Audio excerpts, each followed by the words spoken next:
સમગ્ર દેશની અંદર વધતા જતા વિદ્યાર્થીઓના આત્મહત્યા એ સમગ્ર દેશ માટે ચિંતાનો વિષય છે। પેપર લીક થવાની ઘટના વખતે આપણે નીટ 2026માં જોયું 22 જેટલા વિદ્યાર્થીનીઓએ પોતાનું જીવન ટૂંકાવ્યું હતાશા નિરાશાના કારણે। અને આ પેપર લીક પછી જે 22 બાળકોએ સમગ્ર દેશમાં જીવન ટૂંકાવ્યું આપઘાત કર્યા તેમાંનો એક વિદ્યાર્થી કહાન પટેલ પણ ગુજરાતનો આપણા સૌના માટે ચિંતાનો વિષય છે। પરીક્ષા વ્યવસ્થા, પેપર લીક, ગેરરીતિ, ગોલમાલ અને મા બાપો માટે વધતા જતા આર્થિક ખર્ચ એના કારણે સમગ્ર દેશની શૈક્ષણિક વ્યવસ્થા સામે અનેક પ્રશ્નો ઊભા થયા છે।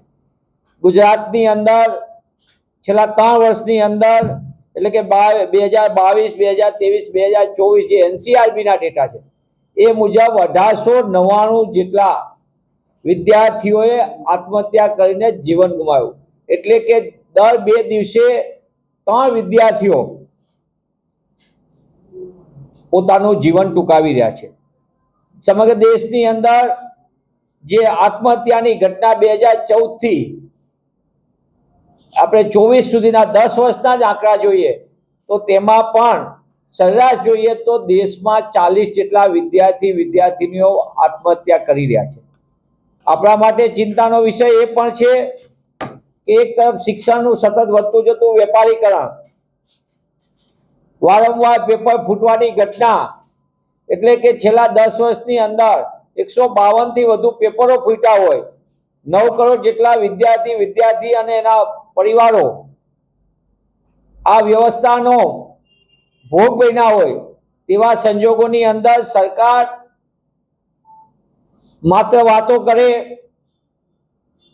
અને વાત કરે છે એક્ટની, પણ એ એક્શન લેવાની વાત નથી કરતા ને એના કારણે જ એનસીઆરબીના જે આંકડા કહી રહ્યા છે આ જુદા જુદા 3 વર્ષના આંકડા જે એનસીઆરબીનો રિપોર્ટ 2022, 2023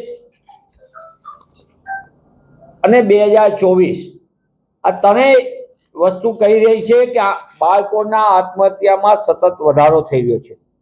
એટલે કે આપણે પાછલા આંકડાઓ જોઈએ તેમાં ઉમેરો થતો જાય છે।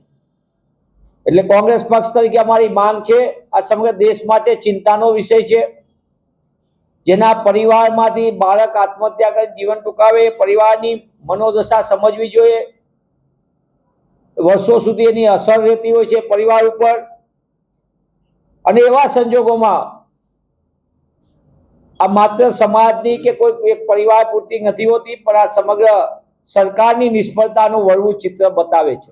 ત્યારે કોંગ્રેસ પક્ષ તરીકે અમારી માંગ છે કે સરકાર ઓપોર્ચ્યુનિટી આપે, એટલે કે તક ઊભી કરે, વિદ્યાર્થીઓને સરકારી અને ગ્રાન્ટેડ શાળા કોલેજનું માળખું મળવું જોઈએ, પૂરતા શિક્ષકો સાથેની શૈક્ષણિક વ્યવસ્થા જોઈએ, પરીક્ષાના ડર નામે કોચિંગ ક્લાસના નામે જે લૂંટનો કારોબાર ચાલે એની ઉપર રોક લાગવી જોઈએ, અને સરકારે બાળકોને પરીક્ષાના ડર સહિતની વિવિધ બાબતો અંગે વ્યવસ્થા સાથે માનસિક સ્વાસ્થ્ય માટે પણ કાઉન્સિલિંગની વ્યવસ્થા કરવી જોઈએ તેવી કોંગ્રેસ પક્ષ તરીકે અમે માંગ કરીએ છીએ।